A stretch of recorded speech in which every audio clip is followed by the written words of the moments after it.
kinausap ko ang Curriculum and Teaching Strand ng Department of Education at sinabi ko sa kanila, hindi kasi pwede na naghahabol tayo, may learning losses tayo, may gusto tayong learning recovery, lalabas yung PISA results, yung assessment, international assessments, and we don't expect it na maganda ang resulta sa darating na Disyembre.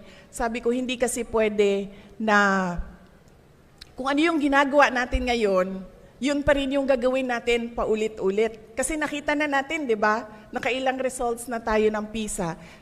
2 na. Ginawa na natin yon. Hindi pa rin maganda ang assessment, ang scores ng mga bata. Ibig sabihin, we need to innovate. We need to do something else. That is why I ask the Curriculum and Teaching Strand, we need to allot 1 day sa Monday to Friday natin na yun lang ang gagawin ng lahat ng bata at lahat ng teachers.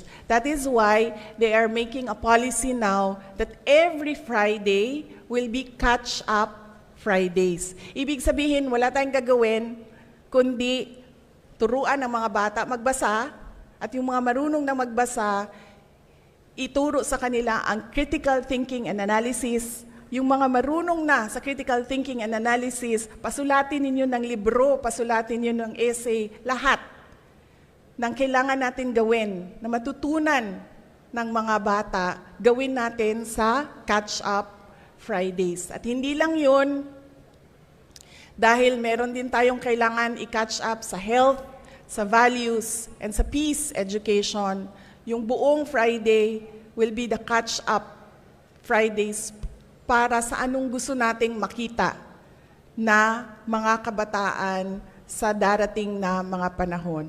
Anong gusto natin na makita? Mga batang makabansa.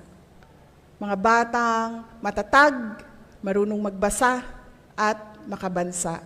Kaya kailangan natin ng isang araw kung saan kailangan natin humabol doon sa kung saan natin gusto dalhin ang mga bata. Dahil hindi pwedeng paulit-ulit na lang tayo sa ating ginagawa, pero wala naman tayong nakikita na pagbabago, wala tayong nakikita na improvement sa ating mga learners.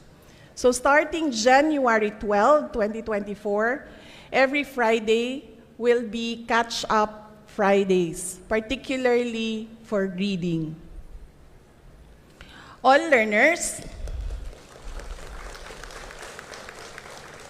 subukan lang natin, tingnan natin kung meron tayong makikita na pagbabago after we do it during the term of President Marcos. 6 years nating